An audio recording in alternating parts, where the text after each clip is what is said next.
आज हम बात करेंगे पानीपत के प्रथम युद्ध की, जो कि 21 अप्रैल 1526 ईस्वी को इब्राहिम लोदी और बाबर के बीच लड़ा गया। इसे भारतीय इतिहास का एक निर्णायक युद्ध माना जाता है।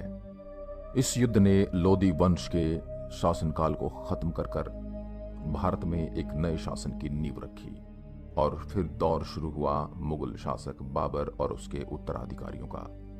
इब्राहिम लोदी ने जैसे ही बाबर के आने की खबर सुनी तो उसका सामना करने के लिए अपनी सेनाएं आगे भेजी। इस सेना को हराकर बाबर बिना किसी रुकावट के सिरसावा तक आगे बढ़ गया। यहां वह अपने युद्ध की तैयारी करने लगा। हालांकि अफगानों की सेना बाबर की सेना की तुलना में थी, किंतु बाबर को विश्वास था कि वह अपनी सुरक्षित घुड़सवार सेना एवं नए तोपखाने की सहायता से इब्राहिम लोदी को हरा लेगा। उसके तोपखाने के अफसर उस्ताद अली और मुस्तफा रूमी पैदल और घुड़सवार सेना की सहायता पाकर अफगानों की सेना को आसानी से हरा सकते थे। इसलिए बाबर ने सबसे अधिक ध्यान तोपखानों के प्रबंधन पर दिया। 12 अप्रैल 1526 को बाबर पानीपत पहुंचा और वहां उसने अपनी सेना के लिए एक ऐसा स्थान चुना जो युद्ध के लिए बहुत ही ज्यादा उपयुक्त था। इस मैदान का दाहिना पार्श्व पानीपत के शहर द्वारा सुरक्षित था तथा इसके मध्य भाग के आगे बाबर ने तोपों को जमा किया और पहले से तैयार की गई गाड़ियों और सिपाहियों से उसे सुरक्षित कर दिया, जिनके पीछे तोपची और बंदूकची रखे गए थे। जबकि बाएं तरफ के मैदान को खाई काटकर गिराए गए पेड़ों से सुरक्षित किया गया। वहीं दूसरी तरफ सुल्तान इब्राहिम लोदी भी एक बड़ी सेना लेकर पहुंचा। बाबर के अनुमान के अनुसार लोदी की सेना में 1 लाख सिपाही थे, किंतु यह सेना सुरक्षित नहीं थी क्योंकि इसमें बहुत से ऐसे सैनिक थे जिन्हें लड़ाई का बिल्कुल भी अनुभव नहीं था। तो सुल्तान भी अनुभवी और कुशल सैन्य संचालक नहीं था। इन कारणों से इतनी बड़ी अफगान सेना को इतनी आसानी से हराया जा सकता था। बाबर और इब्राहिम दोनों की सेना एक दूसरे के सामने बिना युद्ध के 8 दिन तक खड़ी रही। तब अंत में बाबर ने युद्ध आरंभ करने का निर्णय लिया।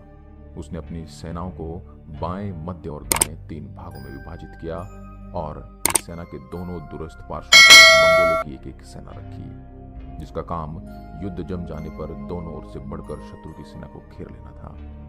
मंगोल व्यूह रचना की यह प्रसिद्ध रीति तुलुगमा कहलाती है और यह विजय का एक प्रसिद्ध साधन माना जाती थी। इस युद्ध में अफगान चारों तरफ से घिर गए और अफगान सेना पर तीरों और गोलियों की बौछार पड़ने लगी। उस्ताद अली और मुस्तफा के सिपाहियों के गोलों की बौछार से अफगान अधिक संख्या में मरने लगे। कुछ घंटों तक उनका वध जारी रहा और अफगान सेना में भगदड़ मच गई। अंततः इब्राहिम की पराजय हुई और वह लड़ते हुए मारा गया।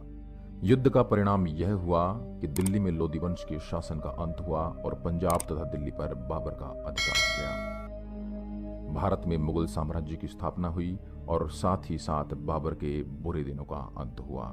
पानीपत के युद्ध से बाबर को बहुत ज्यादा संपत्ति प्राप्त हुई, जिसे उसने अपने प्रजा तथा सैनिकों में वितरित कर दिया।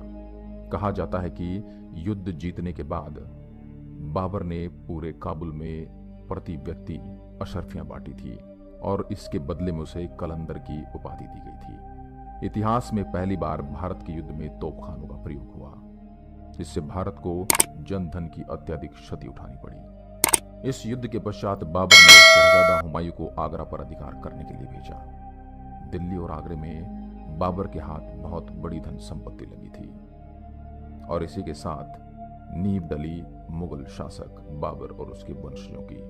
आशा करता हूं यह ऐतिहासिक किस्सा आपको पसंद आया होगा। ऐसी ही अन्य वीडियोस के लिए आप हमारे चैनल को लाइक करें, शेयर करें एंड सब्सक्राइब करें और इंतजार कीजिए हमारी अगली वीडियो।